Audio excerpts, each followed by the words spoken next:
Salutations, everyone. Welcome to Civ 7. I'm Lord Forwind, and today's video is tips and tricks to help you play better on Deity, as well as other difficulty levels. Everything should be timestamped below, so you can see them all and jump to what you're interested in. For those of you who are sticking around, please do like, comment, subscribe. If you've got your own tips, by all means, stick them below. Let's jump right into it. So, first tip, know your win condition. Now, I'm going to try and do these fairly quickly. This might be one of the more lengthy ones. So, there are arguably 6 win conditions in Civ 7, one of which is time expires in the last stage and it's a score victory. I do not know how that's calculated. It's not obvious. I assume that will be changed in the future. There is another win condition called domination, basically where you eliminate all other civs in earlier eras. You can also do it in the modern era as well. Then there are your 4 standard win conditions. I'm calling them standard because it's what the game tends to push you towards: economic, military, science, and culture. Now, I'm just going to quickly run through these, but knowing which one you're going to go for is the point of this. For economic, you have to have factories that are connected to your capital by rail stations. Sometimes you have to have multiple rail stations in a line because a rail station at one end of your empire and a rail station in your capital do not connect unless there are rail stations between them. That's important. Once you do that, build a factory. If you have factory resources, insert them. You will get 1 point per factory with a resource in it. Once you get to 500, you will complete the legacy path and you will unlock, and this is important, the World Bank victory condition, which basically you got like a super banker. He has to travel to all the other empires' capitals and I believe pay money and incorporate them into the world banking system, basically. I've done it at Deity. It's arguably one of the harder victories because it takes a long time to get 500 points. If it was 300 points, it might be more manageable. Military, conquer things. Conquer things once you have an ideology gets you more points, especially if you're fighting enemies of your ideology, which you probably will. For militaristic civs, for sure. If you've basically already won a military victory in the other ages, this is very easy to complete. Economic, also, if you've conquered a lot in the first 2 eras, can be very strong as well. Or first 2 ages, I should say. Once you do that, you unlock Operation Ivy. You have to complete that project in order to actually win. So it is possible that you complete all the other ones and you're going, well, how do I win? That's how you win. Let's do culture next. We'll do science last. For culture, you have to research natural history, get an explorer, and then your explorer can find artifacts around the map. As you research for further civics, you will unlock more ages of artifacts. To do that, you have to research at like universities and stuff. I believe it is if you double up and get the mastery of natural history, you can also get an artifact per natural wonder, once per player. Unlike most artifacts that when someone takes them, they're gone, natural wonders apply for everybody. In order to do this, you have to get 15 artifacts and you have to display them. Museums are your friend here. Unless you get wonders that allow you to display more, you're going to need quite a few cities here. Thankfully, right now, it's the last stage in the game, so it's very easy to turn your towns into cities just for this win condition, basically. Once you do that, you unlock the World's Fair, a project you have to complete, and then you win. So even though you complete this, you still have to do World's Fair. Now, science is the odd one out here, and science is easily the easiest of these win conditions. I suppose military could theoretically be easier. Science can be a very quick win, especially if you've got a huge science output. In order to do this, you have to complete 3 specific projects: transoceanic flight, break the sound barrier, as well as launch satellite. In order to launch the satellite, you also need a rocket pad. Once you do that, you unlock the first crewed space flight mission. You complete that, you win the game. A little bit more of the traditional Civ win condition. Now, it's important to note here that flight unlocks the first project, transoceanic. Aerodynamics unlocks brace the sound barrier, and rocketry unlocks the launch pad. as well as the launching satellite. These are very late in the tech tree, so this is not a win condition to go for unless you have massive tech lead. If you're slightly behind, but you have decent culture output, you're probably going to want to go for a culture victory, which is one of those ones you can kind of snipe even if you're behind, because there's no huge project. It's just get explorers out and manage to get to the artifacts first.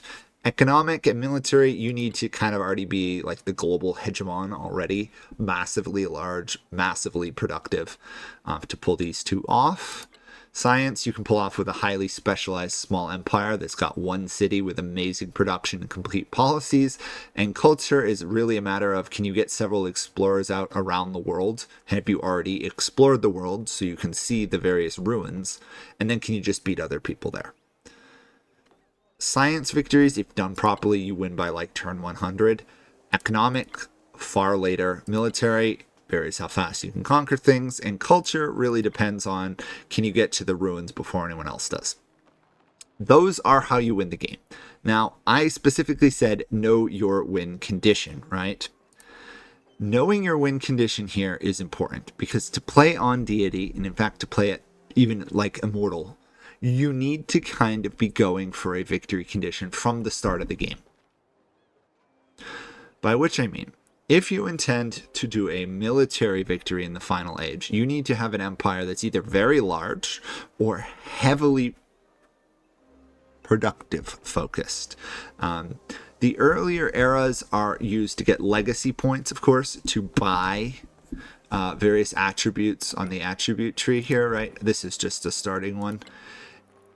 Getting some of these bonuses like free war support, reduce happiness, settlement limits, units heal is really important for you to get a conquest or military victory in the final age. For science, you want as many scientific legacy points as you can.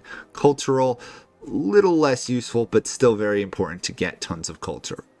Economic, the purchasing in all settlements is extremely powerful, as is the gold repeatable. For economic, you just buy the factories and rail stations.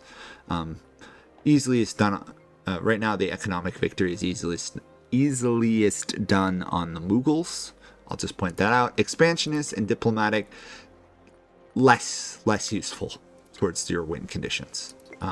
So in the early eras, you want to collect as many of those as possible, which means if you want a science victory, you should make an effort to complete the science legacies in both the ancient and the antiquity and the exploration age, so that when you come into the modern era, you have so many attribute points, your science generation's off the charts, and you just win quickly. Military, you want to build up your military leaders. Cultural, build cultural buildings, obviously, and the cultural legacies. For economic, you want to have lots of cities with gold and gold resources, which is really nice. And then you just want to be economically so powerful no one can catch you. But you need to determine that at the beginning of the game. It's far too often I see people start the game and they just kind of wander through the ages and wonder why they're not winning. The reason is you haven't focused. Specialization is king in this game. It doesn't help you win a science victory if you're so busy conquering, you never build science buildings in any of your lands. Now, obviously, a good player can adapt. I'm not saying you can't. But it is very important to know how to win the game first off, and figure out how you're going to win the game at the start of it.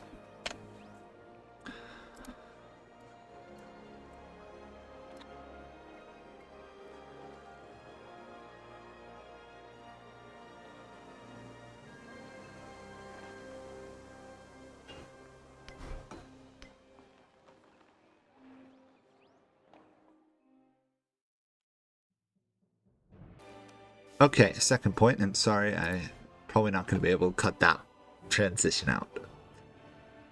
Number 2 here, know your leader. Now, by this I mean know exactly which leader you're going to play to help you win the game. Some leaders can be used multiple ways, but by and large, each leader has a victory condition that they're kind of designed to aim towards. Exceptions being someone like Machiavelli or Ibn Battuta. So let's quickly glance at some of the leaders and I'll explain what I mean. We'll start with the Queen of Science, Himiko. Himiko is pretty much pure science. Okay? She gets a unique endeavor that gives her plus 25% science. For every leader you're friendly or helpful with, you get 4 science per age. Not overwhelming. Can be very useful, though, on Deity to keep up with the AIs, especially in the early game when they have such huge advantages. And you can support endeavors for free, which you should always do, basically. It means you get to save your influence to oppose denouncements, which can prevent wars, and it allows you to get more city-states. Himiko wants to have an ally who's usually behind in science, and that's important because you don't want to give one of the science leaders an additional 25% science, and she wants to try and be friends with as many people as possible. Alliances can be dangerous in that sense because they may call you to war, so you want to find somebody who's not particularly prone to starting wars. Science. No culture, nothing for military at all, and really nothing for economic other than tech kind of feeds into all the victories. Let's compare this with Himiko's other form here, which is a DLC one, Himiko High Shaman. This form of her gets plus 20% culture, but negative 10% science, and that doubles in a celebration. And she also has ways to get more celebrations. Basically, she can have plus 40% culture, but negative 20 science. Guess what you're not going to particularly try with her? A science victory. You can still pull it off, but this would not be the best leader to do that. And on Deity, you really need to optimize things. However, Himiko is one of those leaders who definitely can pull off a culture victory and complete several of the cultural things. Now, it doesn't help her with, getting relics in the second age for the cultural victory condition. Culture is a little scattershot. Overall, though, all the benefits for culture for Himiko lead her towards a culture victory. She's also good at diplomatic here. Now, let's compare that to somebody like Amina here. Amina gets a resource capacity in cities. Okay, that's great. What does it mean? If you know the game and know your leaders, this will tell you it's much easier to get the Silk Road legacy in the first stage. It also allows you to slot more things in cities in later eras. If you start stacking plus 10 science in your capital, which may or may not be your highest resource city, it's very easy to keep up with somebody even like Himiko because you have so many bonuses. Plus 25% science is great, but if you've got 3, incense in your capital, that's plus 30. Now, obviously, Himiko's is nationwide, but you start to see how you can keep up. So this allows her to be very flexible. She also gets gold per resource assigned, so gold per age. So by the 3rd age, a single resource, 3 gold. And you can put in more of them. Really useful to getting lots of them. So you would want to focus not necessarily towards an economic victory, but you have strengths in that direction that Himiko, for example, did not have. And you're also decent at fighting, meaning if the enemy has lands in plains and deserts, you can fight wars, and you can also defend easier because usually her start location is plains or deserts. Comparing all of this to somebody, let's go with, we'll go with Machiavelli. Machiavelli, on the other hand, does not have any focus towards a specific win condition, so he's a little bit more of a jack of all trades. Now, it says diplomatic and economic. Remember, diplomatic is not a victory condition at the moment. Diplomatic can only feed into the other ones. And so Machiavelli's plus 3 influence per age is really good for getting city-states and running endeavors, and specifically he gets money whether they're accepted or refused. If they're refused, you get more. And you can declare wars without relationship requirements, and you can levy troops from city-states. I would actually almost rename the economic or the diplomatic more towards a militaristic one, because he does have some minor strengths towards military if leveraged correctly. But if you read this quickly, you're going to go, oh, I get more influence. But once you realize you want to send diplomatic proposals towards nations you're going to go to war with, or who hate you because they'll refuse them, you'll get extra money. So you're turning your influence into money, which then you can use to buy units, buy buildings, to win militaristic culture or science ones. Is not nearly as straightforward as Himiko. Is basically where I'm going with this one. Another example might be Ada. which is cultural scientific. If you read this quickly, oh, cities get extra science when you complete a civic mastery. Oh, so she must be science. No, in some ways she's more cultural because she needs to complete the civic masteries to get the science. Doesn't mean she's not good at both. This is Ada, in my opinion, is one of the stronger leaders for cultural science, but she has nothing to combat and nothing for economic. Don't pick her for those two. If you want to do a conquest one, you have better choices. Where are we? Frederick's, even Augustus can try and help towards production because he can, towards army, because he can produce things. You've got Ashoka World Conqueror, if you've got the DLC, very powerful at conquest. Xerxes, Simon Bolivar gets free war support. Just to point, one free war support on your wars isn't amazing, is Bolivar. So I find he's one of the weaker military leaders, but he can be pretty good at it. So know your leader, know their little combos. Some of them are not straightforward. Pachacuti in particular is more complex because you need specialists. Same thing for Confucius. So if you don't understand how to use specialists, might not be the best one for you to play. Confucius is extremely powerful. He was the one I first won Deity on because his specialists are ridiculously good at science. And you can stack other bonuses with them. Also, every leader tends to have unique missions they get. You'll notice them as you play. Some of the leaders seem to have better missions. I don't know them all. As you can see, I haven't played every single leader to completion of an age. I've played some of each of them in various eras. I've just never bothered to level them up. It is worth knowing their missions if you can. Some of them are available online, otherwise you'll just get it through play, but don't expect to jump into a deity game with a leader you're not used to. Not only that, but you'll be missing mementos as well. Okay, point 3. Know your civ. Very important here. What do I mean by this?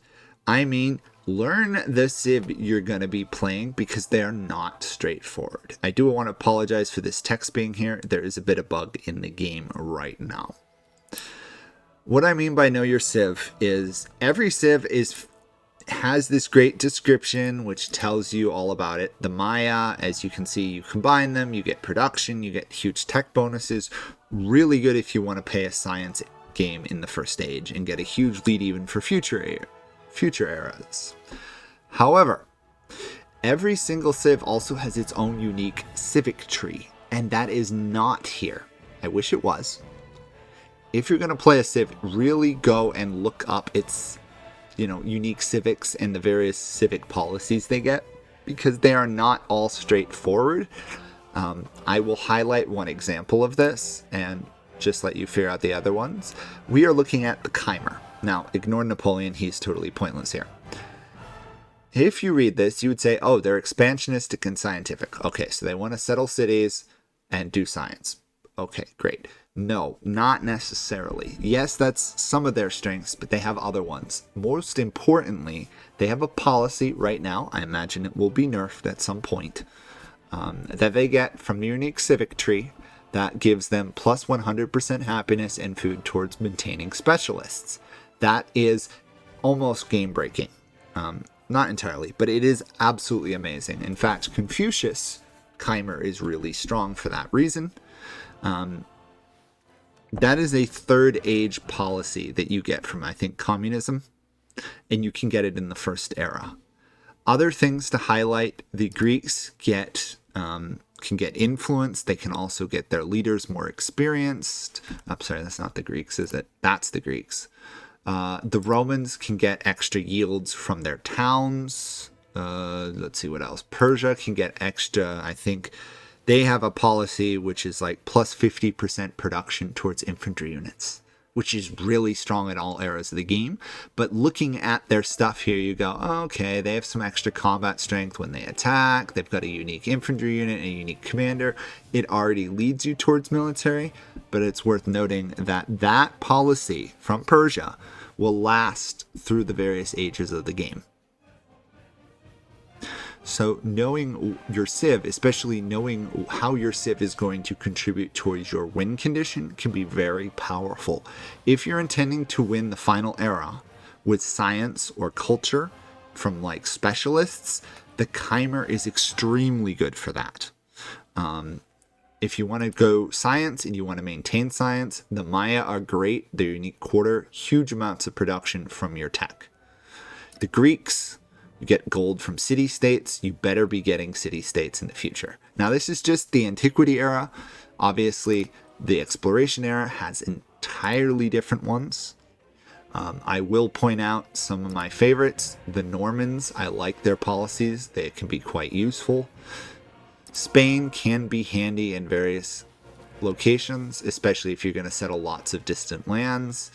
Some of the Abbasid and the Inca ones can be very useful as well.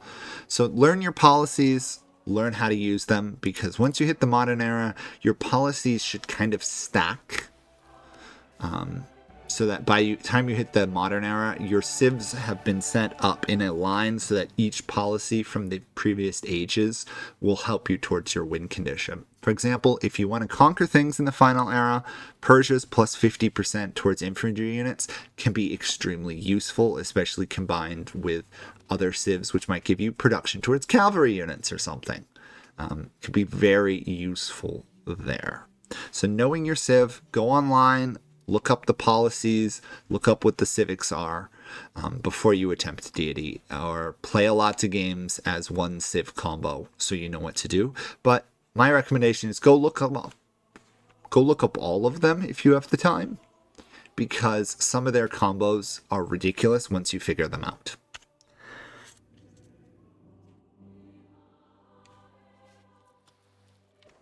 Okay, point 4, forward settling, question mark.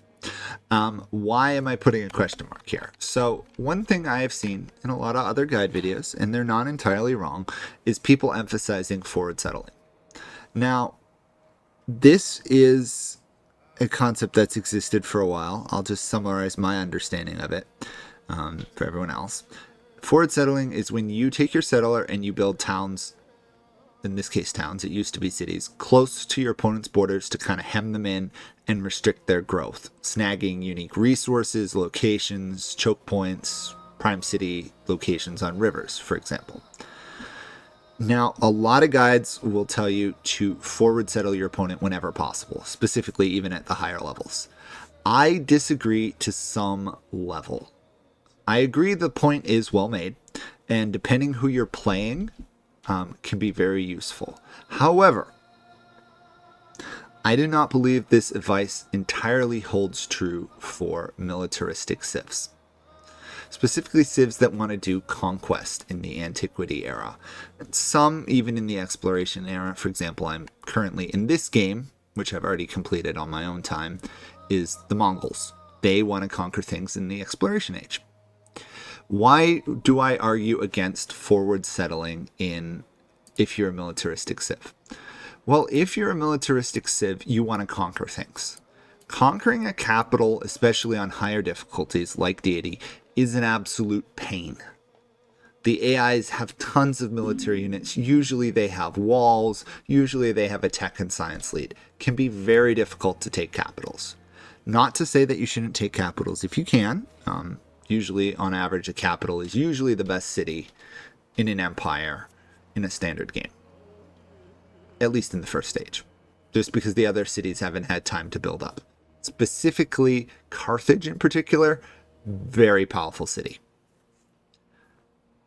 If you're a warmonger, though, there is an alternate strategy, and I find it to be better at higher difficulties. And that is one super city start until you get enough troops and you get your unique units and commanders, and then you go on an absolute rampage, taking all the little settlements that have been stuck up around your capital as you've been forward settled by the AIs. Another benefit of this is the AIs will lower relationship with you and usually declare war on you themselves. If you happen to get Gate of Nations, which I will point out is one of the strongest ancient era, Antiquity era wonders, if you can get it. +2 support in all wars is crucial on stuff like Deity, because it means that saves you a lot of influence. The AI's combat bonus is, I think, +8, meaning, you know, an average military unit here, a Keshig in this age, which is the second era, is 20. They would have 28. That is a significant deficit to overcome. Each point of war support really helps with that. So if you're a warmonger, the alternate one is build one, maybe a second town or city, just so you've got some gold income to play with. But focus in your first city on either getting a couple wonders, Gate of Nations, I think I snagged the pyramids or something. But by and large, I also focused on getting out brickyards. It wasn't a stonecutter before. I forget what the other one was, blacksmith maybe. Getting that production, getting to your unique unit, in this case Persia's Immortals, getting your commanders leveled up and in position, focusing on tech towards like bronze working in the ancient era, and then go on the rampage. So you don't have to forward settle. Instead of spending the time on settlers and worry about can you defend your outer territories, you focus on one city, maybe 2 or 3, and then you conquer all your others, and thus you enter the second age in a good position. Usually the AI isn't too terrible about settling cities. Besides, you can always raise the city and throw down another town yourself if you don't like it. But it does lead you to humorous conclusions here, where I had two town, a city and a town, and then I went on this rampage and I ended up with 3 cities and a town, and I got this one as well. Took this on like turn 1 of the war, took this on like turn 5 of the war, all because I was in position and I had a military advantage. Thus, not forward settling gave me the time to catch up and get in a good position where I didn't have to wonder, am I going to have enough troops, because Parsa was built up to the point it was producing a military unit basically every turn in the Antiquity era. So forward settling, good if you can hold the land, but otherwise you're risking war. And war hurts you, especially at higher levels. The easiest way to win on Deity is to never fight a war, which means play to the strength of, you know, what their agendas are. Don't get into fights with them. It's kind of boring. Only avoid forward settling if you don't want to offend people because you want to play a peaceful game, or you're going to be a warmonger and take the land later. If you're somewhere in between and you don't think you can beat the AIs, forward settle the heck out of things. Have fun with it. But otherwise, there is the alternate path. It is a little controversial, but I find it works even at Deity. Okay, tip 5. Know your techs in Civics to rush. This is extremely important because, especially at higher levels, the AIs have an advantage. They cheat. It's designed for them to cheat. If you're playing Deity, the AI is cheating outrageously. Their cities have insane yields. They have free troops, free settlers, free civics, free techs. They're really, really hard to overcome. So what you need to know is which techs and civics you should prioritize to help you win. I'm not going to go through an in-depth analysis of all techs and stuff. That would be for another video. However, at least in the Antiquity era, I will highlight which civs and techs you should focus on. Similar rules apply to exploration and the modern era. I'll touch on those briefly if I remember. So in the ancient era, you start with agriculture. Everyone does. You have a choice of which tech you're going to take after you've researched agriculture. If you think you're going to have a lot of war, animal husbandry, because it gets you slingers. In this case, the Maya have a unique unit. The Han do as well. There's a couple other things in there. Most other civs, their unique unit comes at bronze working. Pottery, if you can pull it off, I find pottery to be the better start though, because you can go pottery straight into writing mastery. Why is this important? AIs have a tech lead at Deity level, and even the higher levels. Immortal, they also have an advantage. Sovereign, it's a little fairer. Writing gets you libraries. It also gets you the ability to select codexes. It can be very useful. So normally a library is 2. If you place it, you want up like a +4, ideally, maybe higher. Then you research masteries, you get another science on that, so it's about a 5. You get a codex, you insert that, that's usually 6, 7. That's 7 more science than you had before. At the early part of the game, and this is turn 13 here, as Himiko, Queen of Wa, we have 14 science. Okay, great. Plus 7 to that is huge. That's a 50% increase. As you can see, the AIs are already ahead of me, and I'm technically a science civ in this case. That will change, obviously, as the game goes on, but it means you need to overcome that. So that is a great tech rush straight to writing. If you're worried about war, animal husbandry. Other important points. Irrigation will get you a settlement limit, which is very useful. Oddly enough, does not have a mastery. Bronze working, if you're a military civ, you pretty much want to beeline towards bronze working, maybe detour into writing, maybe even not detour into writing mastery. The reason bronze working is good, it gets you the barracks, so you train units faster. It unlocks unique units and upgrades slingers into archers, which is very powerful, but it's the mastery that's worth pointing out. The mastery is plus 3 combat strength for infantry units. The AI has a huge combat advantage. I think it's plus 8 or maybe even plus 10 on Deity. Plus 3 combat strength will help overcome those. Without this, if the AIs have this at Deity, they are going to beat you in a war. Extremely difficult to overcome, and thankfully it's not super deep in the tech tree. If you're going for a science victory in the end and you want legacy points, go for mathematics. You do pick up bronze working on the way. In fact, you might even go bronze working first, then currency, then engineering, then mathematics. Mathematics will give you the science to rush through the bottom part of the tree, strengthen units, get you more codexes. Science feeds into everything, so knowing what to prioritize is important. Writing is almost always good, in my experience. The only downside is if you're nearby and you think you're going to get rushed, hit animal husbandry to get slingers. You will need bronze working at some point. Currency for the markets to add extra resources if you want to get Silk Road in the Ancient Era. Okay, let's look at Ancient Era Civics, because this is slightly different. Your first choice is between mysticism and discipline. I almost always will recommend discipline to new players.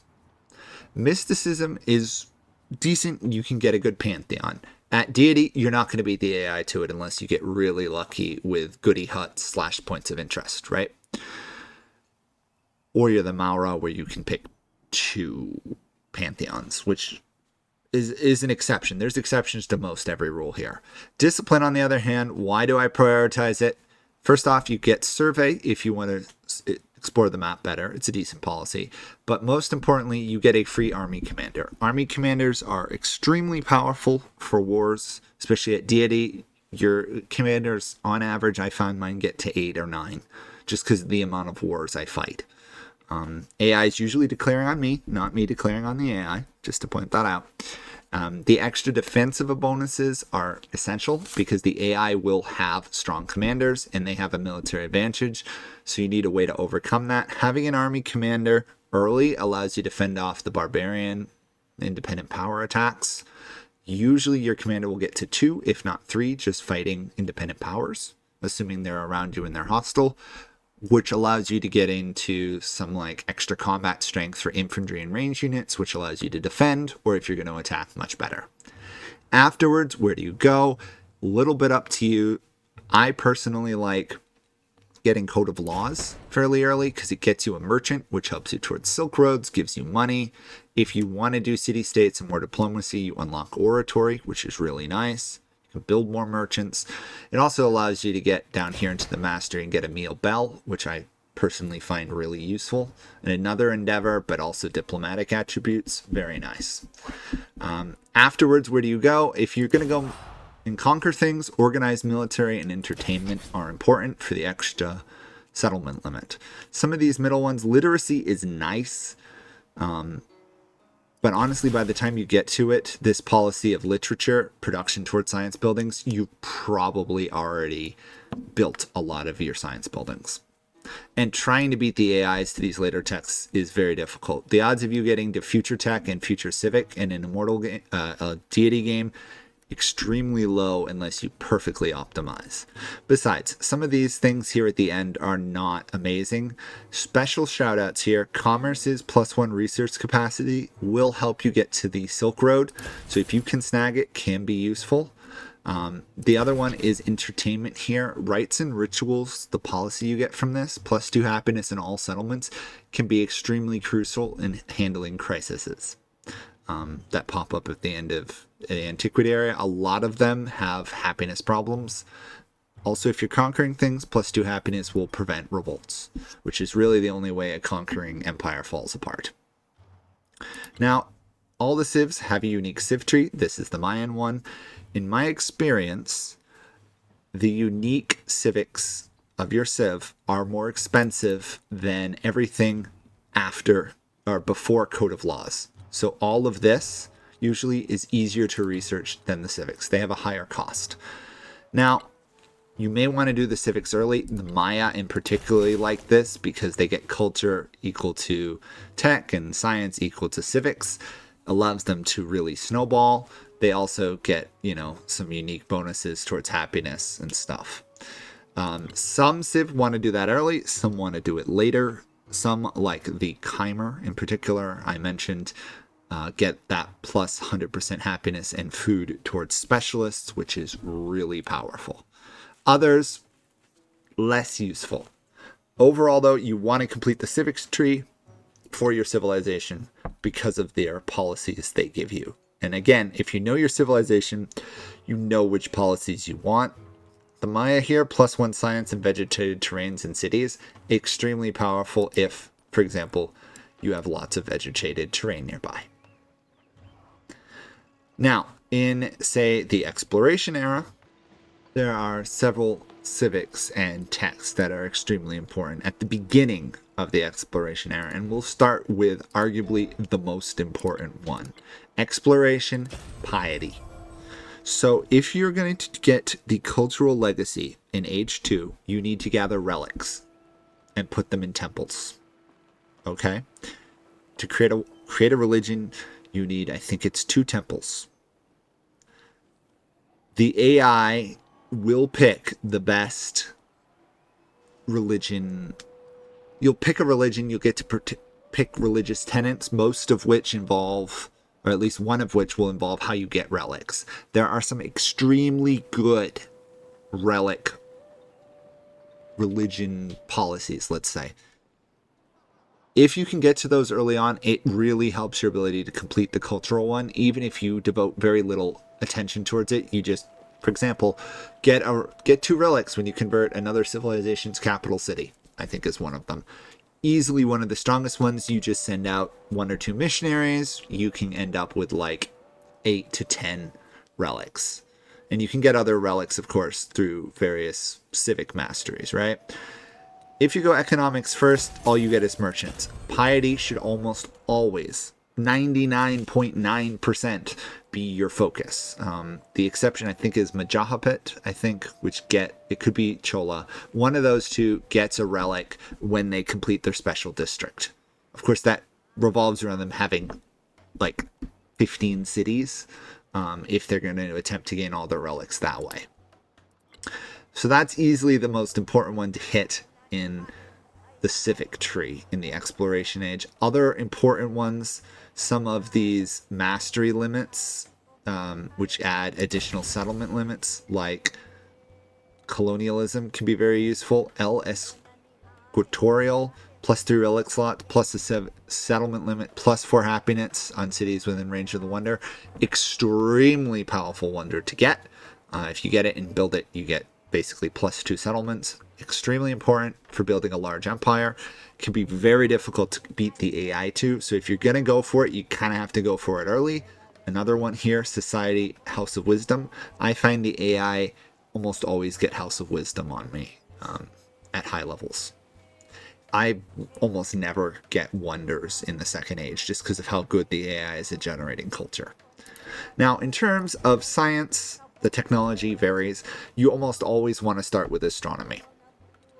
Why?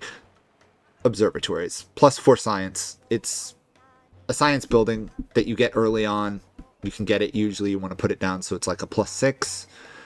Considering your libraries and academies, unless you got, Golden Age academies, have downgraded, so your science has probably dropped, this is a way to boost it back up. Obviously, you use science to research everything else in this tree, so it makes sense to go for that. Now, afterwards, obviously, you have multiple different choices here. Cartography is worth mentioning because you cannot colonize in the new or the overseas territory and land until you research cartography, because your civilian units can't cross deep ocean. Of course, the reason you don't have to do it first is, well, actually, you could make an argument for doing it first if you can already see the other continent or you've already found it in like the first turn. Otherwise, astronomy is the way to go. You may want to do cartography second, just so that you can rush your settlers to pick off prime locations in the foreign, non-homeland areas. Otherwise, machinery can be very useful. The sawmill for the production, the gristmill for the food can really help. If you're worried about a war, or you're bordering, say, the Mongols, castles is great. Normans also like to be in that area as well for the walls. Feudalism is worth pointing out here for the settlement limit. But the big prize, if you're going to try and do the economic legacy in this age, shipbuilding. You need shipbuilding to get treasure fleets spawning. The problem, in some ways, is that it comes rather late in the trees. Like, you have to research a lot to get here. And right now, at this moment of the patch, there are problems with the generation of the maps and treasure fleets. I imagine they'll adjust it. It can be hard to find treasure resources. Basically, to get the economic path in this age, you need to find about 5 treasure resources. That can be difficult. Shipbuilding, of course, the sooner you get it, you'll start getting treasure fleets, which will get you money, which will allow you to do other stuff. Very important if you're going abroad. Except in being someone like Songhai, which if you do it right, you can generate treasure fleets just within your own territory. They are the exception. Also, it allows naval units to travel across deep ocean, and all units can move across deep ocean terrain without a movement penalty. At this point, you should probably, once you get this, build 1 or 2 ships and just explore the world. That's how you're going to find the treasure resources. The sooner you get there, the faster you explore, the faster you can get settlers out, the faster you can get those precious treasure resources. On to the modern era. Oh, wait, actually, before we do that, education also can be very good. If you don't think you're going to get a lot of treasure stuff early on, go for education, because then at least you'll get universities and the yield. On to the modern era. Okay, here in the modern era, what should you focus on? Well, we're going to start with civics because that's important. Natural history, if you want to do a cultural victory, is essential because that's how you get your explorers. If you can get explorer out early, you can potentially get some of the exploration era artifacts. It can be very useful to getting the culture victory. If you're not going to go for a culture victory, you should still do this first and get an explorer out and try and get artifacts, because it will prevent anyone else from winning a culture victory. The game basically makes you use explorers to stop people from winning a culture victory. It's very hard to stop them otherwise. After that, obviously, political theory is a bottleneck. You're going to end up doing that. However, I would recommend getting Natural History Mastery 2, just so that your explorers can see further and you can excavate natural wonders. Again, getting you more artifacts. Regardless of whether or not you're going for the culture victory, put them in museums to get more culture, which will help you get through the rest of this tree. Political theory is an important thing that deserves mentioning. It's where you pick your ideology. Communism, democracy, and I think fascism. I can never remember the name of it. It's changed between games. Communism tends to go to science victories. Democracy more towards, I'm not really sure, I guess cultural or economic. They don't have a specific focus. And obviously the third one, the military one, is basically straight for conquering the world. Very powerful.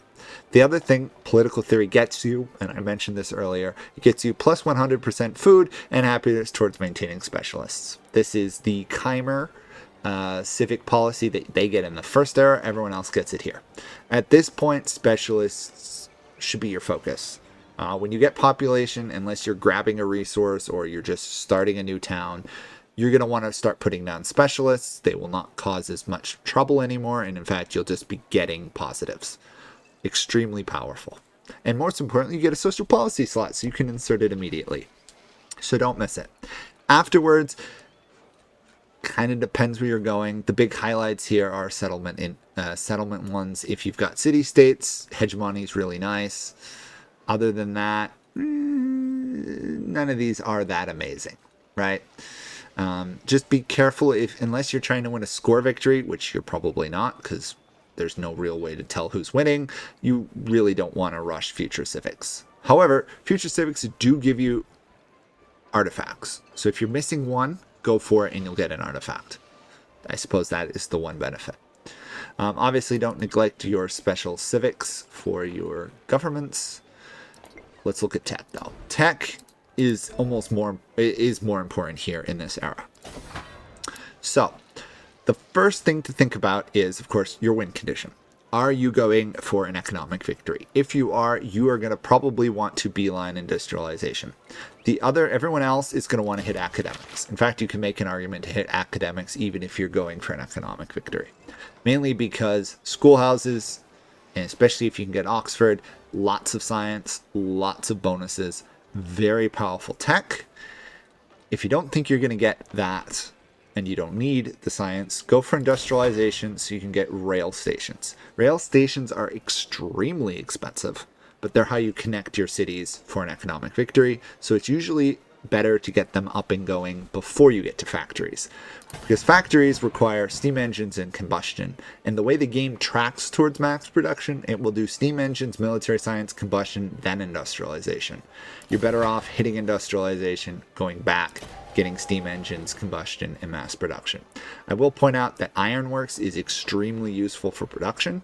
However, usually you just want to get to the rail station as fast as possible.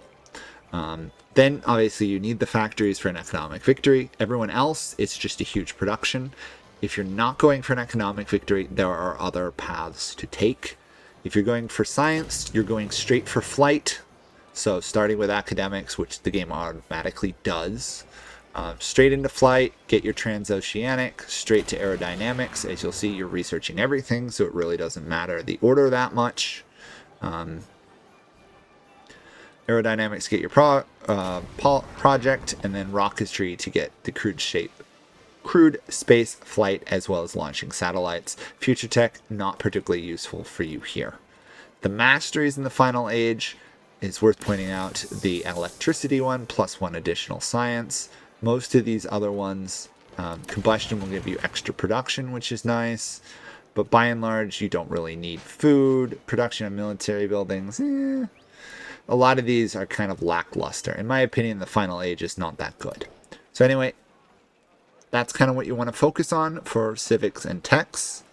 Let's move on to the next one. Okay, next tip. Diplomacy versus city-states. This is, in my opinion, one of the biggest mistakes a lot of new players make. They see these city-states are technically independent powers. I still think of them as city-states, and they focus them. There is a downside to doing that. So let's start from the basics. Influence is used for both diplomacy as well as managing city-states. This is great. City-states are extremely useful. They cost a good chunk. First stage, 170 of influence to get them as friends. It takes a series of turns. You get a bonus when they're done. Great.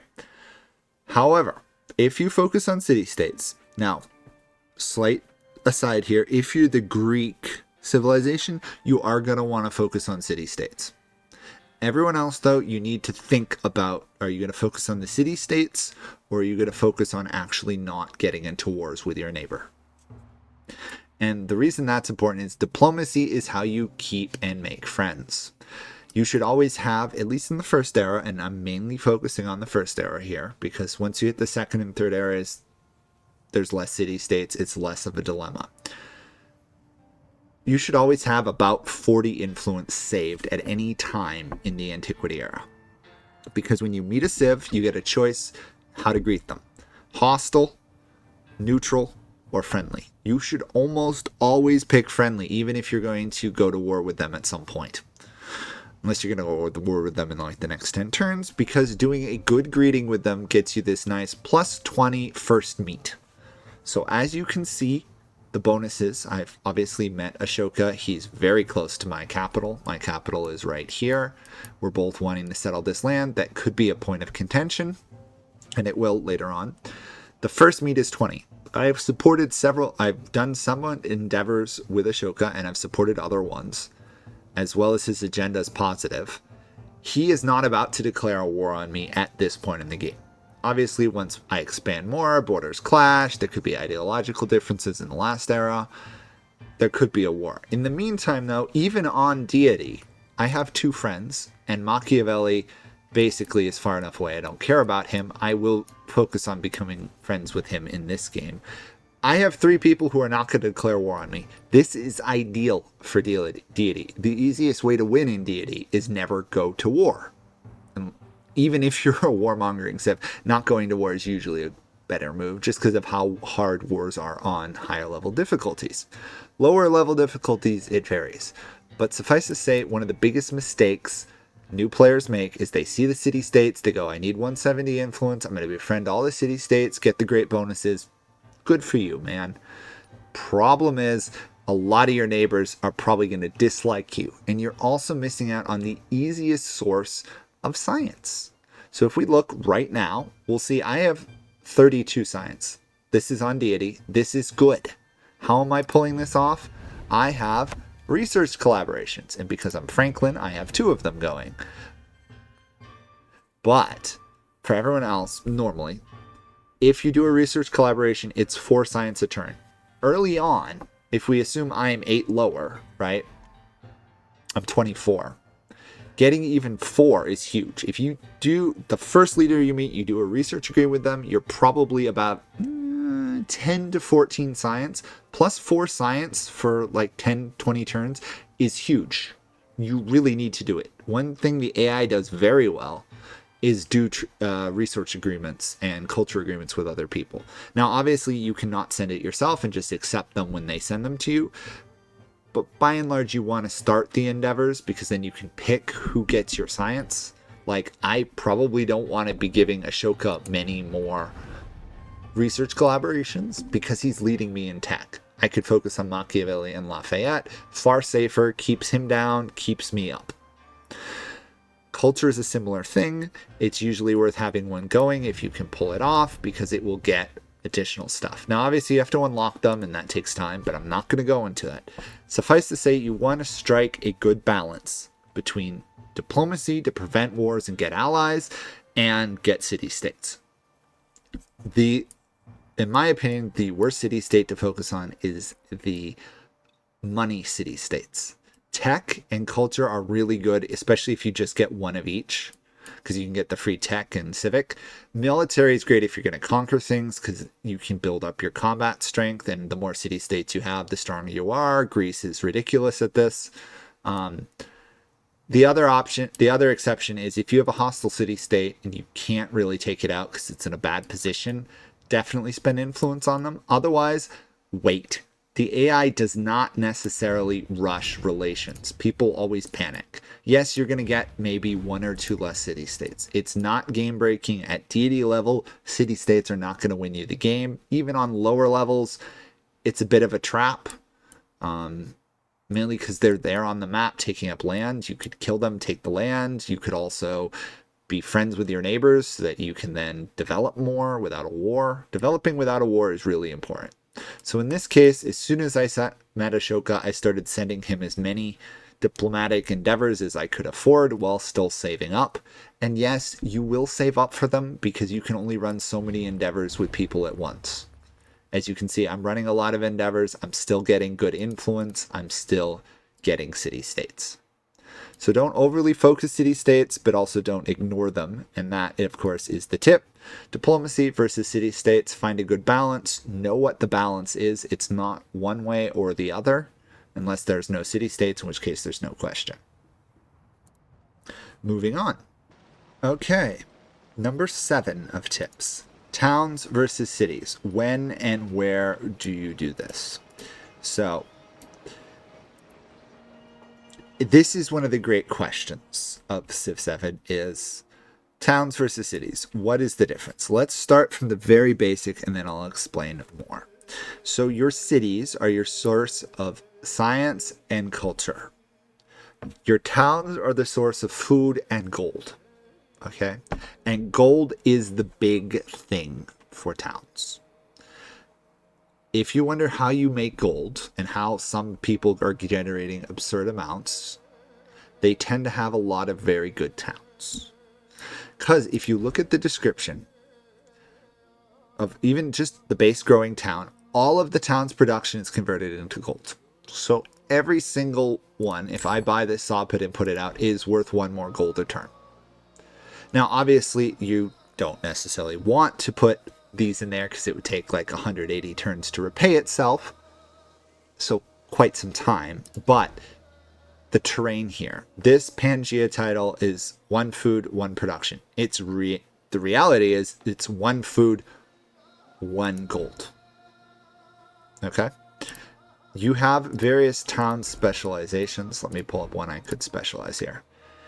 These all have different bonuses and different reasons to do it. Obviously, they change per age, and once you pick one, you're locked into it unless you turn it into a city. But if we do, let's just look at this fort town one here. All the town's production is converted into gold, same thing as growing, but all the town's food is sent to connected cities. So in this case, this one is connected to Parsa. So if I turn this into a different one, Parsa is going to get a lot of food. Obviously, the production's still converted over. There are multiple different types. By and large, fort towns are only useful if you're going to be defending. And really, you shouldn't need to be using this on higher level difficulties. Urban centers only good if you convert it into quarters. This one can be useful if you've got cities that have turned into towns in other eras and you have quarters. Otherwise, don't use this. Not worth it. Farming towns, you got a lot of farms, pastures, and plantations. Production into gold, food to the cities. Very useful because it gives you more food. Mining town, if you've got one in the hills or rough terrain and got a lot of mines, or camps or woodcutters, very powerful. You can make tons of money from this. It is very useful. Trade outpost, I tend to only use this one when I'm having happiness problems in the town. Usually because of overconquest or a crisis or something. However, in the second age and the third age, they have 2 special ones. One is religious site here. Will give you an extra relic slot on temples. This can be very useful if you're trying to do the cultural legacy in the second age. You're going to use this more than the others. So don't convert your towns too quickly. In the final era, there's, I believe, factory town is what it's called. Cheaper factories to buy in the town. Very worthwhile if you're going for an economic victory. Hub town, by and large, don't do this one. The plus influence is usually not enough to make the other benefits of either extra food or extra production not as good. Now, to specialize, you need to be town size. I believe it's 7 is where they where they let you do this. Kusa here. We can't change yet, obviously. When do you convert a town to a city? Which is where I was going with all this. I just had to kind of explain the concepts behind towns first. The rough rule of thumb, which I've figured out and I've seen other people kind of argue as well, is once the town starts taking more than 10 turns to grow. In my opinion, I tend to go with once I've gotten all the resources from the town. So if we look at Raga over here, obviously Raga's only size 2. Let's pretend it's size 10. Or it's taking 10 plus turns to grow. In fact, it's already taking 7. I am not going to convert it into a city or put a focus on it until I've gotten the silks, the cottons, that other silk maybe, as well as the elephants. A little bit less on the ivory. So you want to grab the natural resource around it, because once you specialize, as we can see here, all the food is sent, the town is not going to grow anymore. So you want to make sure you have all the tiles you're going to want before you focus it. Now, say you don't want to focus it. Say you want other towns. Well, this is a matter of kind of experience. For example, I conquered Athena in this game. It was already a town for, I think it was Ada, who I killed here. Ada, Athens.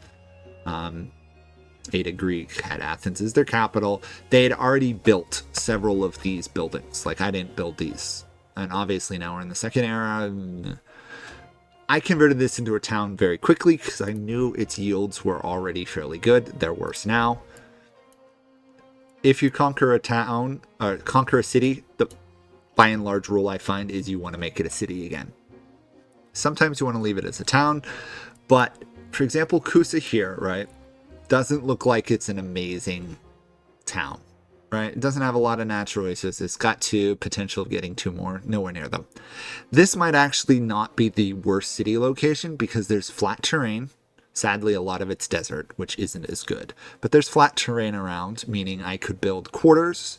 Sadly, there's no perfect stuff like here in Raga. This would be in Age 1 a perfect location for a library because it gets adjacency bonuses from resources.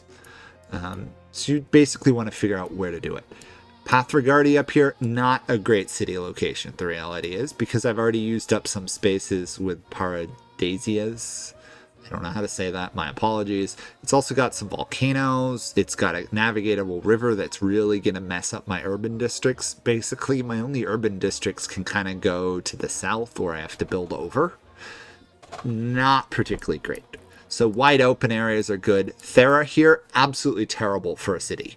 As you can see, there's not going to be a lot of urban district space. The water isn't even that great. Athena is great. Sparta, less good, but it was already a city when I conquered it. So 10 to 15 on growth, or you've already gotten all the resources that you want. Another reason you might delay the growth is that you don't want the city to grow too much, so that or the town to grow too much, so that in the next stage you can let it grow more, turn it into a city, and have the growth allow you to get more specialists. It's a little bit more advanced, but there is an argument to be made for that.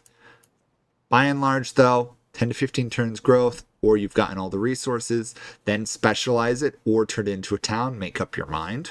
I will point out the fact that this costs 1,050. If I buy a saw pit and put it down, the cost has gone down. Every building you buy and you put down does lower the cost. Not a lot. In this case, I already have several cities, so it's very expensive, but it is worth it. Also, the reason it's so expensive here is I'm also running this plus 50. Usually it's 50% cheaper, so like 500. So buying buildings in it before you convert it is good. The other benefit of buying them before you convert, other than it's cheaper gold, so you are saving gold in the long run, is then when they convert into a city, you don't have to buy or build, say, the production buildings or the granary. So if you build them up first by buying the buildings, it's a little bit cheaper, saves you 50 gold for the conversion cost. And once the town turns into a city, it can start off running rather than having to build a brickyard, a granary, a stone cutter, etc. Especially really good if you've got lots of money. It's why money is extremely powerful. So definitely consider it. And also, as you grow larger, you tend to get more gold. The final era, when you're in the modern era, you're going to want to convert a lot of your towns into cities. Mainly because you want the science and culture, or you want the various museums and stuff. Plus, it's the last stage, so you don't lose anything. One of the most powerful legacies, and I'll point this out here, is the Silk Road Golden Age legacy from Age 1, where all your cities you have in Age 1 stay cities when you go to Age 2. Very, very powerful. Worth getting if you can pull it off, because it means you don't have to spend money, which means you can spend the money you get on other things. Also, once you go up in age, you have the option from your legacies to change your capital, which allows you to get 2 cities rather than having one and having to buy the other. On the other hand, it does move your capital. Okay, number 8. Civic policy combos. Now, I'm not going to go into depth on going all of them, but I want to remind you of the importance to know how to combat policies together. So in this game, I'm Ada in the modern era, and who am I? I'm Britain, mainly because I wanted to try out Britain in this game. This is turn 5, so not much has happened. But you'll notice that how I picked my policies here is important. Obviously, I picked one because it's early game. I want city-states.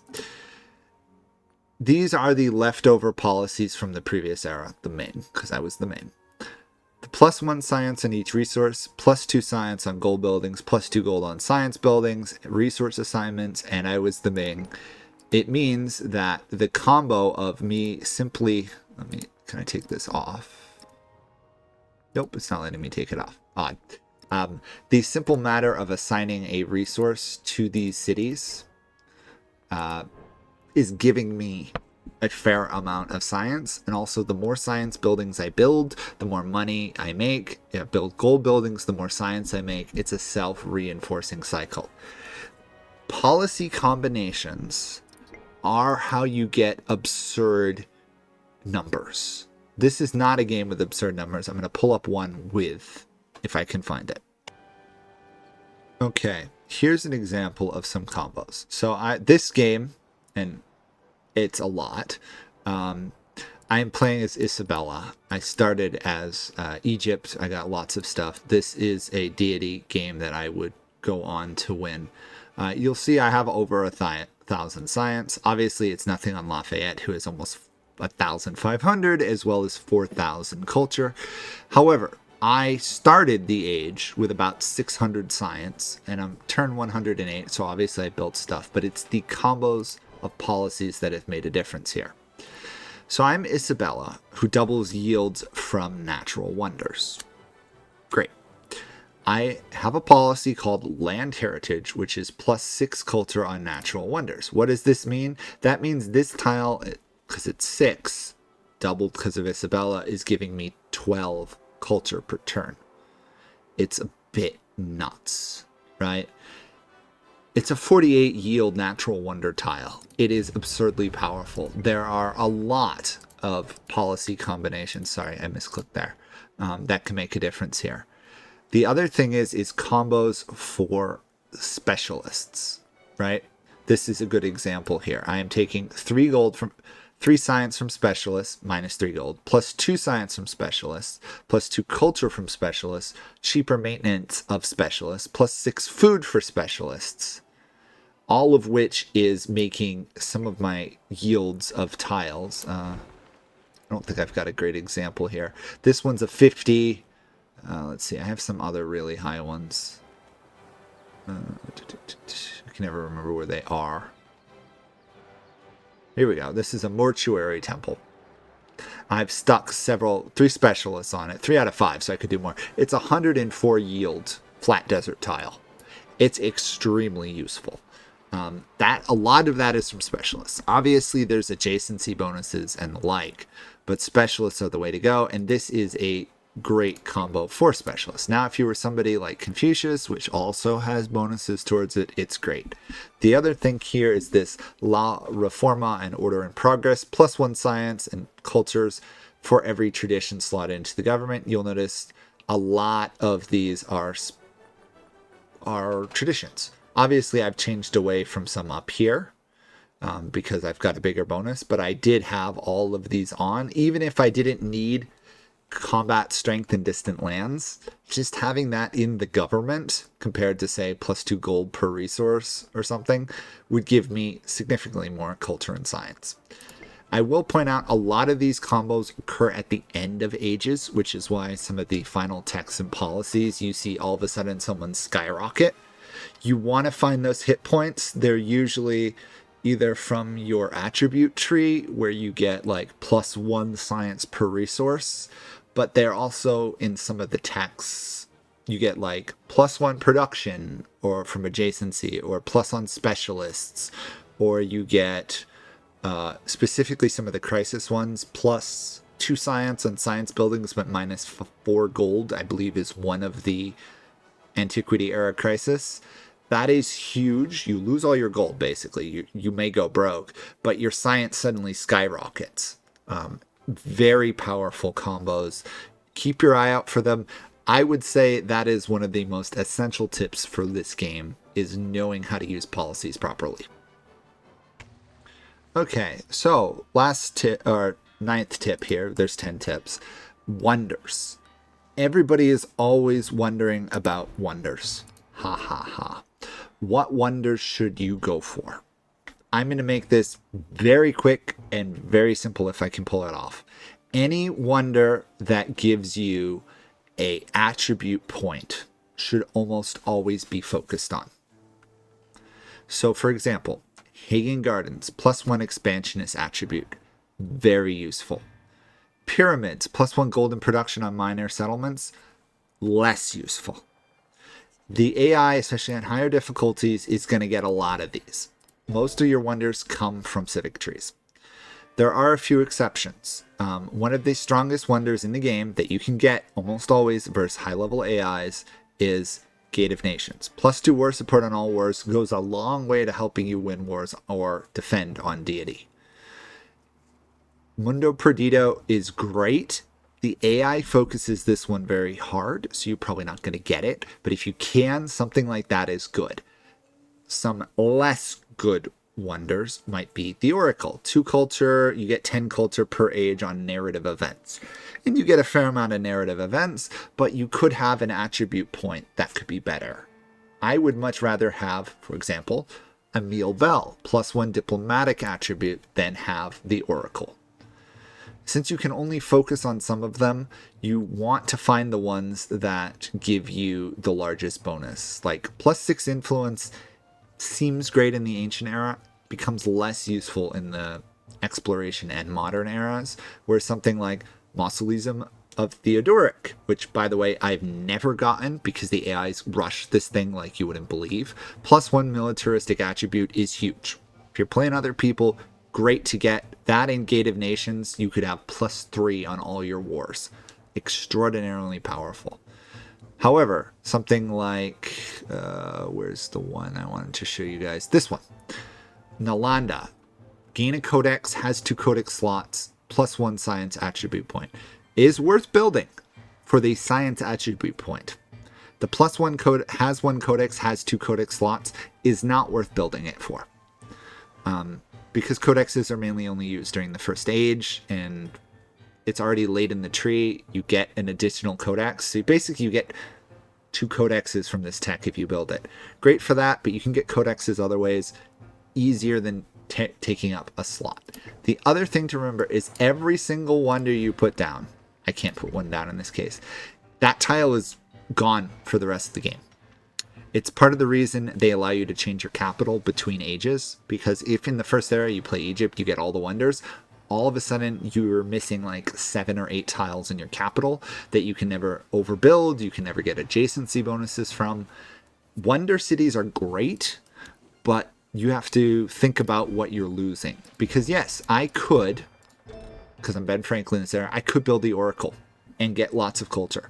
On the other hand, I could put a library down as well as an amphitheater and get more culture per turn. It won't equal the culture from narrative events, but it's not bad.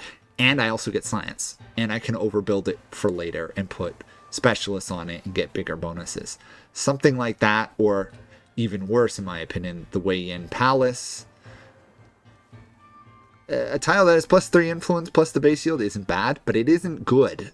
Considering we saw in my other game, the other example, I had Isabella where I had 104 yield tiles. A wonder is locking that tile up away from 100 yield. If you're going to put it anywhere on your cities, you do not want to put it inside urban districts unless you've got adjacency bonuses from your districts towards wonders. You kind of want to put them out of the way so you can build a strong urban center. Anyway, that's number 9. wonders, ones with attribute points, ones with either good yields or benefits like war support and other stuff that gives you 2 culture, less useful. Stuff that becomes obsolete in the next stage because it doesn't have bonuses, also less useful. So just look at the wonders, figure out which ones you're going to want to build and beeline for them.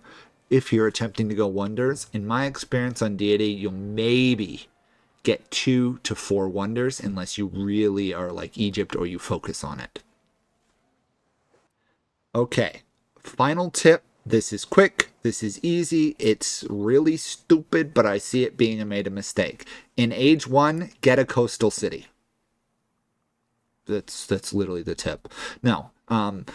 Why do you need a coastal city? Well, if you've played the game enough, you should already know the answer.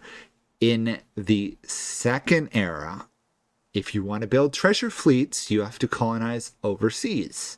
If you don't have a coastal city, you can't get the treasure fleets back easily. Also, it's harder to get ships and settlers to the ocean to colonize other lands and distant lands. So you really want to, in the first era, even if it's not the world's best city, get a coastal city. In this case, Chang'an is on the coast. I will probably keep this as my capital moving the next era because I'll go the Ming, but also because it's a coastal city, so I get all the bonuses. I can build ships, I can get trade fleets and treasure fleets, all that great stuff because I have a coastal city. I have had other games where I've started inland and everyone surrounded me. Those are not great runs. Those almost turn into I have to conquer things because in the second era, I'm not going to get economic. I might get cultural, but the odds are everyone hates me, and science is very difficult without the resources coming from the new world to build up your cities. So get a coastal city in Age 1, even if you have to go over your settlement limit. Stick it in the Arctic if you have to. Just make sure you have one so you can get treasure fleets back. And if you do get one, make sure you build a fishing wharf somewhere connected to the ocean, because that's where your cog in Age 2 is going to spawn. Make sure you don't just have it on a lake, otherwise you can have a cog that can't explore the world and you're rather crippled. It's worth going to the new world, obviously, in Age 2, even if you can't get the treasure fleets, just because it's more space to expand to unless you're conquering the main coast, the main homelands. So getting a coastal city, extremely important. Using a coastal city is also another art, but I'm not going to go into that. Just remember to always get one if you can, at all costs, basically, even if it's a terrible city. Okay, that's it. I was hoping to make this video shorter, but as usual with my guide videos, they go a long way. If you enjoyed this, please do like, comment, subscribe. I do a fair amount of guides for other games. I'll probably do another video for Civ. I may update it if people want. I could do specific civilization guides, but that's unlikely. So this may be it. I think I'll have one more already planned. I'll see you guys in another video series or a guide. Thanks for watching. Bye for now.